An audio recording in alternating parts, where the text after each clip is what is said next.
Coming up on this episode of the Paw Report, we've got Officer Heath Thornton from the Charleston Police Department, and he'll be talking about his K-9 partner, Ivan.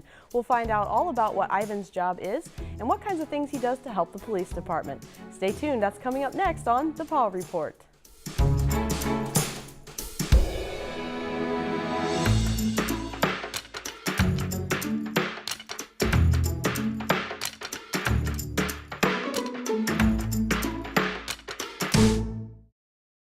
Production for the Paw Report is made possible by Midas Auto Service and Tire in Charleston and Mattoon. Midas repairs both cars and light trucks. Midas cares about our community and thanks you for being a responsible pet owner.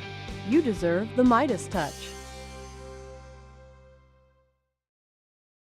Welcome to the Paw Report. Thanks for joining us today. I'm joined by Officer Heath Thornton from the Charleston Police Department, and he's a K-9 handler. Thanks for coming on today. Yes, thanks for having me. And we're going to talk today kind of about what a K-9 does involving the police department and, what his job is. So first of all, why don't you tell me about your history kind of with the K-9 unit there? Okay, I've been with the Charleston Police Department since August of 2006, and in March of 2008 I was blessed with the opportunity to handle my police K-9 Ivan, who's now a 6-year-old Belgian Malinois, and it's been a very pleasant experience, very rewarding, but a lot of work too, and it's been a lot of fun, and because it brings us closer to the community, and but also it gives us another element on the street as far as police officers and being able to assist in different ways that the normal police officer cannot, some things that we cannot do. Okay, so why don't you tell me about Ivan's history? Where did he come from and how's the training go, that kind of thing? Sure. When I got Ivan, he was 10 months old, and he was donated to us from our other current handler, and who got him from a local kennel at the time. And so he didn't cost anything. And when I got him, I went to the Springfield Police Academy for 14 weeks and attended a 14-week class. The training there consisted of basically start to finish with your dog. They taught you to train the dog itself so you could work out the problems, because once you get back home and back on the street working, you create problems just like with everything, and you got to learn how to fix those things. So it was a start to finish program. It was very lengthy but very in depth too, to really learn about a dog and what it consists of and how to make him work, I guess, so to speak. Okay, and so what kinds of, how does a K-9 partnership work? What is his job? What's your job in relationship to him when you're talking about, working with the police department? Sure. Together, he's one, I'm one, but together we're a team, and we work together. Just because he's a dog and can detect narcotics or whatever his specialty may be, I have to be able, as a handler, to recognize that and be able to work him and know what situations to put him in to make it where we can both be successful. Ivan's no different. I mean, it's no different. You get up to go to work in the morning or at night. It's getting him prepared to go, getting him in the car. You work your shift. You do things on shift. You're constantly looking for things to use him for. There's so many things that I know. I'm sure we'll get in depth with that. But it's no different than a patrolman. It's just another officer with you every day, going to work, and you together just make up a team that can do things that other officers cannot do. Okay, so he's literally your partner. Absolutely. Just Starsky and Hutch. That Yeah. He's your sidekick. So what is his job? What does he specialize in? What can he do for you and the department? Sure. Ivan is what we would call a dual purpose dog. Every police dog has one specialty, and by that I mean his is narcotics detection. Mm-hmm. Some dogs are cadaver detection. Some do explosive detection. Some nowadays even do cancer detection, and you see all the CNI dogs, those kinds of things. But Ivan's specialty is narcotics detection. He does tracking as well, and he does evidence search, criminal apprehension. We do all those things. You see on TV the obedience where they climb the stuff. He kind of does everything, but his specialty is the narcotics detection. Okay, and is that something that you had to train him for? How does narcotics detection training work for a dog? Absolutely, yeah. I mean, it was an everyday thing for the first 12 weeks of that training class I was at, and it's basically acclimating the dogs to the odor, getting them to recognize the odor. And there's a lot of misconceptions out there about the dogs get addicted to this and that. That's not how it works. With the dog, it's smoke and mirrors. The dog thinks that the odor is his toy. Okay. And that's what drives the dog to want to find it. He thinks if he scratches, in his sense, he's an aggressive alert dog, meaning scratching. So if he scratches on the odor where the source is, his toy's going to fall out and he's going to get a play. Okay. So it's all smoke and mirrors for the dog. It's a big game for the dog. Absolutely, because that's what drives the dog. That's what motivates them. You know, they do it because they want to do it. They don't do it because they're disciplined to do it. These dogs, we pick these dogs, or these dogs are selected because they have the high drive, the high energy to want to do it, and they won't stop until you make them stop. And that's something I hear a lot on this show, you know, too, is that dogs like to have a job. Is that something you're seeing too? That he likes to work? Absolutely, and yeah, especially with my type of dog, and I see it in other dogs in our training and our certifications. A lot of the dogs want to please their handler. That's dad or mom, and what can I do? What do I do to make you happy? And they just drive on that, and they love it. And it's a fun game. It's a lot of fun. Yeah, kind of a typical dog personality thing, right? They just really they're loyal, they want to please, and so that's why they're selected for that. Absolutely. So, has the Charleston Police Department always had a K-9 unit, or is Ivan there first? Not always. I believe it started back in around 1995, maybe, give or take a few years. Our current lieutenant, John Bennett, started the program. Did all the fundraising that we'd spoke about earlier, did everything to bring the K-9 program into play. And it's since I'm the third handler within the department, and our fourth handler is there too. So we currently have 2 dogs. We're very lucky right now. So we have coverage almost 100% of the time into the city. And we work well with our neighboring agencies. We all help each other out. So yeah, so from about 1995 on, we've had a K-9 program. Okay, and what kinds of situations can a dog help in that maybe a human partner can't? Sure, a lot of situations. The biggest thing is officer safety. You get an alarm call, or somebody's broken into a business or a home or something of that nature, especially a big business. Why risk putting 8 officers in there trying to clear this out correctly when you could put 1 dog in and leave the officers on the perimeter, and let the dog do the work of 8 officers, because that's what that's his thing. Let him go in and find the bad guy if somebody's in there breaking in, and protect these officers from having to do it. Another thing is too, what we've worked on is like tracking. If somebody commits a crime, or even so much as a lost child, or an elderly person that's gotten lost in the woods mushroom hunting, which is an incident we haven't handled, but I know others have. We can use the dog to try to track and locate the person. Okay. And that goes with like the evidence search as well. People committed a crime. One instance, we were called to a scene of a crime where somebody had stolen some items and they took off, and Ivan tracked and located the items along the way, and then went to a house where the suspects were ultimately hiding. They were later found, not that night, but that's where they were hiding that night. And so dogs can do a lot of things with their senses as far as finding objects and helping us in handler protection. If I need him to protect me, or if I'm in a situation where I need help, I can always get him out of the car to help me. Okay. So he has many different things that he can do to help us, especially and the narcotics detection, the same thing. Right. We can't smell that. That's right.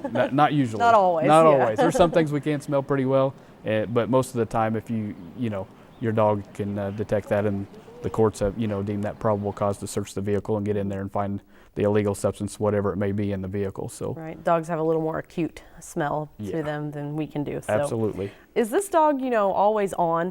What is life like with Ivan? No. Is he always working, or is he off duty? Does he go home with you? How does that work? Yeah. Well, as far as absolutely. There's time, just like for us. There's downtime, and he knows when it's time to just be a dog. When it's break time, it's break time. He knows it's time to go run around, chase rabbits and do his thing, play ball at the house or whatever, and he knows when it's time to go to work. Whenever he hears me go out to the car in the morning, or if I'm in uniform, he knows all those things, and he starts getting amped up and excited. He knows he's going to work, and it's just the energy's there from then on. So it's pretty good. But as far as he does know the difference between when it's work time and when it's not. Okay. And so when he's off, is he kind of a family dog, or did it take him a while to adjust to family life? Yeah, absolutely. He has now become a family dog in the last few months. He just turned 6, so with a lot of dogs, the maturity and depends on a lot of different things. But he's finally at that point where I think he's completely understanding of what his role is. as far as work and home. And he's getting to the point now where he loves to be around the kids and the family, and something that I wasn't real comfortable with in the last years. Okay. So. And, and that's kind of a question I had too. If we see you and Ivan out on the street, what should we know? What do we need to do? I assume he's not really the type you should run up and, ooh, puppy, to, because he's probably working. Absolutely. He is on duty. He is working. He is in his car, and I mean his car, because that's the way he sees it. And he will bark and growl and everything. He doesn't like anybody around the car. It's just the way he is, kind of how he's been taught to be. But when he's out and we're working, we discourage anybody from wanting to pet our police dogs, because you just don't know, and they're not sure what you're doing, so they're not comfortable. So it's like I tell my children, you always ask for permission before you ever approach somebody's dog. And we hear that over and over and over again on the Paul Report right here. Sure. All the experts that come on say, always ask someone to pet their dog. And so I assume, police dogs would be the same way. Absolutely, for sure. And we discourage it, not because we don't want to socialize them with the public, because they are not mean. They're not, very aggressive towards people by any means, unless they're doing their job, and they need to be. So we don't teach them, they don't do any of this like we talked about before, because we make them, or we discipline them, or we make them mean. That's the big misconception. People think we beat them up and we make them just downright dirty dogs, and that's not true. These dogs work because they want to work. But we have to be real cautious and not let them around people when they're working, just to be safe. Sure, well, and they need to be, in a certain kind of condition to do that work and everything, like you said. So it's just always follow the same rule. Just ask someone before you pet their dog. So that's a good tip to know. And what kind of reaction do people generally have to Ivan, just in the public? Well, we turn a lot of heads because he barks a lot when we drive down the road. But most of the time, it's just what you said. Hey, is he a friendly dog? People want to know about the dog. General curiosity. Yeah, that's why I love programs like this, because a lot of people don't understand, including myself before I got into this. I had no idea what a police dog or any kind of working dog, what the work entailed, and what they're capable of, and their background and how they become what they are. And so, a lot of people are very interested. We got a very good interest group in Charleston about K-9s and about any kind of police dogs and working dogs. So we got a very good support base, and a lot of people are very interested in our program. So I stop and talk to a lot of people about it and let them know, what we do and what we're capable of, because a lot of people don't understand that. Sure, and it seems like you have a good support group. I know you've done lots of fundraisers and things like that, and a lot of people seem to get behind that and help, support that here in town. So yeah, that's exactly right. That's what fuels our program, and that's what keeps us going and keeps us available as far as K-9, as far as having a program, is the support in the community. And does he ever lose focus on the job? I mean, he's a dog. Absolutely. They all have that, ooh, shiny object thing, and as do people. We all lose focus on our jobs on occasion. But so does that happen to him? Absolutely. He's human just like us. He makes mistakes. And for instance, we were working just a narcotics detection detail where we were walking around a vehicle, and he wouldn't search the vehicle. There was a dog across the street that he thought was much more important. He doesn't always do that. I mean, we train with distractions and things all the time.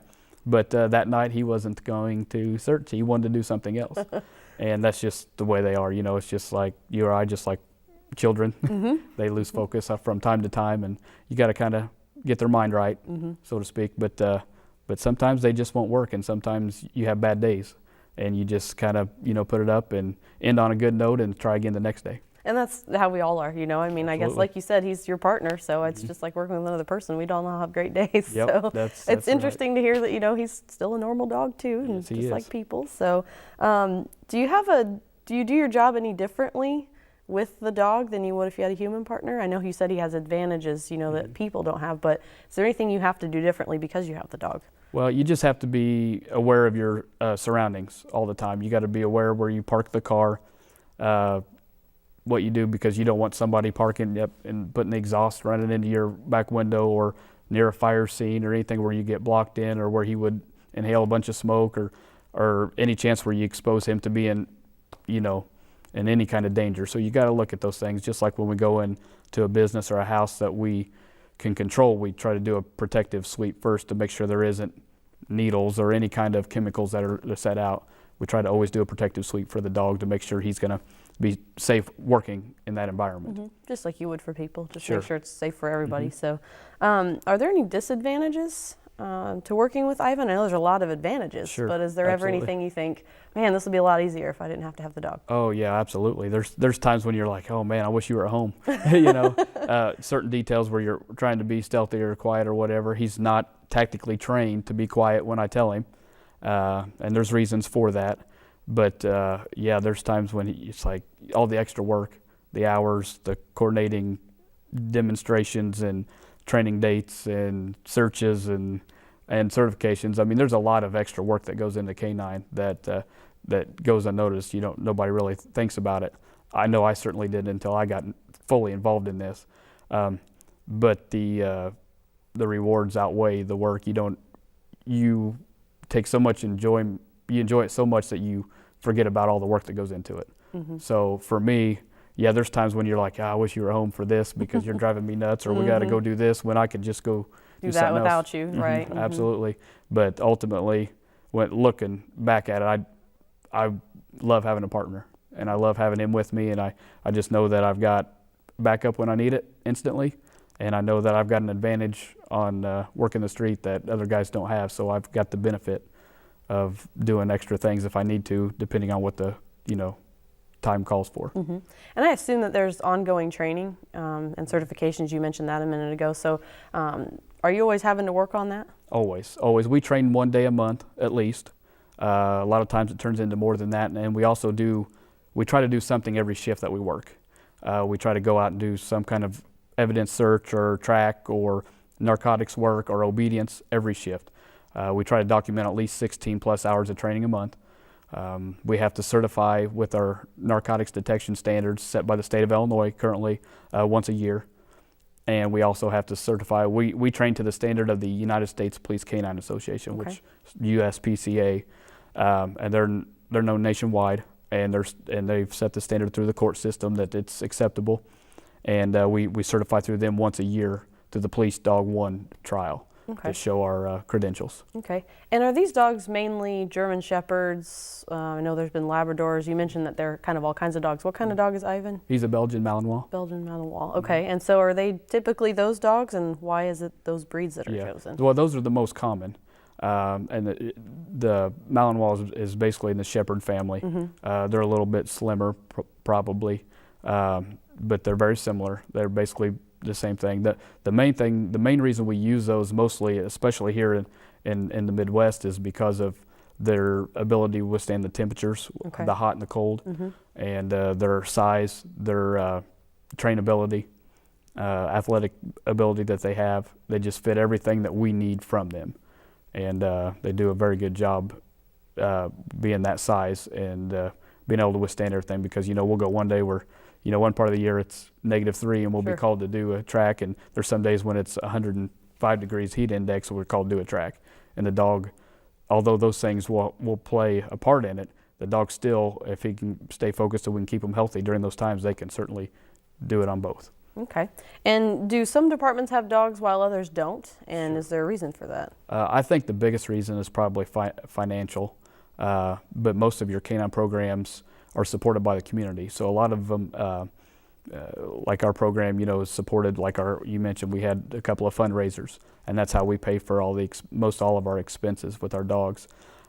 Some agencies are smaller and just depend on other agencies that are neighboring that have dogs, so they don't feel that it's necessary to have a dog. So yeah, right now Coles County Sheriff's Department has a dog, Mattoon has a dog, and Charleston has 2. So we have 4 within Coles County right now we all work together. We're all friends. We all train together. So we constantly stay in touch and help each other out when needed. Okay. How long on average do these dogs work? Because I assume it's like people. They get to a certain age and they probably shouldn't or can't work anymore. So do you know kind of on average? Well, on average, I'd probably say, anywhere from 8 to 10 years. I'd say probably be the best average. Most of it depends on their health. Right. Some agencies have contract issues where they allow handlers to work a certain amount of years and then retire the dog regardless of age and health. As right now, as far as when you got a dog that's paid for itself, and as long as they stay healthy and are showing that they can consistently work at the same level, then they, in my opinion, should be able to work until they physically can't do it, or until it's time to pull them down, and retire them. And what's that transition like to retirement? I assume it can be hard on everyone because the handler and the dog. So what is that transition like? Yeah, I've retired one dog prior to Ivan, so I know that it is hard. It's hard because when you come home or go to work, that dog still wants to go to work. So it's rough at home, especially with Ivan. Especially if he works 8 to 10 years, and every day he's used to going and coming and going. So it makes it hard on the dog, and it makes it hard on you because you've put so much into it, and it's that all that effort and all that work you put into it's finally come to an end. And what's a typical day like, kind of as we get to a close here? What's your typical day like with Ivan? Because there's got to be normal dog things and then there's work things. So kind of what's a day like for you? It's same thing every day almost. We have a routine, whether it's work or play. If it's day off, we get up, we feed, we walk, or we get up and we exercise, and then we rest, and then we feed. It just depends. But we only do a couple of different things, and we do them consistently usually. I try to keep the feeding pattern the same every day. He knows when it's a day off because of the way we, the time frame as far as when we do it. If we're off, right now I'm on day shift, so it'll be a little bit later when I go get him than the days we work, which would be, on average usually about 5:15 in the morning. So he knows by the time, he knows by the feeding time and all that stuff. But other than that, he's a kennel dog. He stays in the kennel. But I've got a fenced-in backyard. I let him run and play and try to get as much downtime as possible to keep him refreshed and relaxed, just like we would want our time off. And is the back of, many people may not have seen this, is the back of your car retrofitted in any way for the dog? Yes. Or is it just a seat? Or? Nope, it's a kennel. Okay. It is a kennel, and it's back there, and it's got a rubber mat for him to sit on, and I've got a water bowl, especially this time of year, to keep back there for him. And I've got most all your K-9 cars have what we call like some kind of a heat sensing device, or mine's called a hot and pop, and what that is it measures the temperature of the car. Okay. And once it gets to a certain level, if it overheats or something of that nature, it'll kick the fan on and it'll roll the windows down, and the siren will go off, and the light bar will go off to let me know that the car's hot. We need to check the dog. It's also got the feature whereas if I'm in a situation where I need him out of the car immediately, I've got a device on my belt that I can hit a button and it opens the door for me. So he can just come on out and help if you need backup or something like that. Okay. Well, is there anything else you want to tell us about Ivan or K-9 handling before we leave today? No, it's a very rewarding profession. It's a lot of hard work, but it's very rewarding. It's been amazing in the Charleston community. We've had a lot of support. It's nice to get the information out there, what we're capable of, so people understand what we can do and the value of a police K-9 unit. Sure, and hopefully we've dispelled some of those rumors and things like that. Absolutely. Well, Officer Thornton from the Charleston Police Department, we appreciate you coming in and being on the Paw Report today. Great. Well, thank you very much for having me.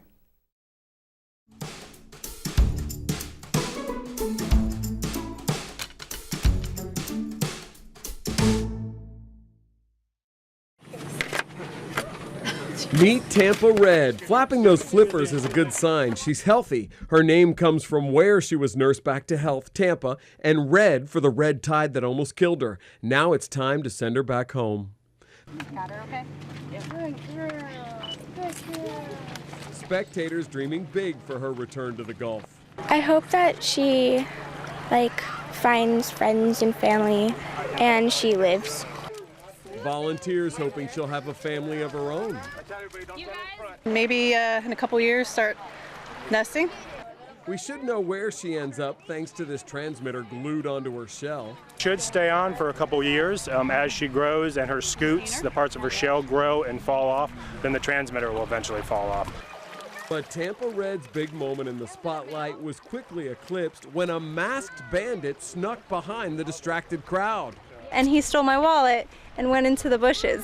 Fox 4 chief videographer Kurt Tremper, whose video camera was trained on the turtle, quickly snapped these pictures of the four-legged thief doing his dirty work, snatching that sparkly pink clutch and sneaking off. Our videographer's young son coming to the rescue after that raccoon apparently decided pink was not its color. He dropped it, and then I had that little boy go in there and fetch it for me. Our videographer even snapping a shot of her happily reunited with that wallet. So while everyone else watched for a glimpse of that turtle as she swam away, She's just doing great. She's jumping up and taking deep breaths, and others leave the beach with a newfound respect for wildlife in the water and on land. Fun experience. Turtles, raccoons. Did you know full episodes of the Paw Report are on YouTube? They can be accessed at youtube.com/WEIU-TV. Then just go to the Paw Report playlist and select the episode you want to see. More information about the show is also available 24/7 on our website at WEIU.net under the Television tab. If you're a veterinarian, trainer, groomer, specialist, rescue organization, or shelter that would like to partner with the Paw Report by providing expert guests for the show or animals to be featured on our Adoptable Pets segment, please contact us by emailing kfpleasant@eiu.edu or call 581-6960. Or if you have a topic you'd like to see on the show or questions for our experts, contact us with those too. Production for the Paw Report is made possible by Midas Auto Service and Tire in Charleston and Mattoon. Midas repairs both cars and light trucks. Midas cares about our community and thanks you for being a responsible pet owner. You deserve the Midas touch.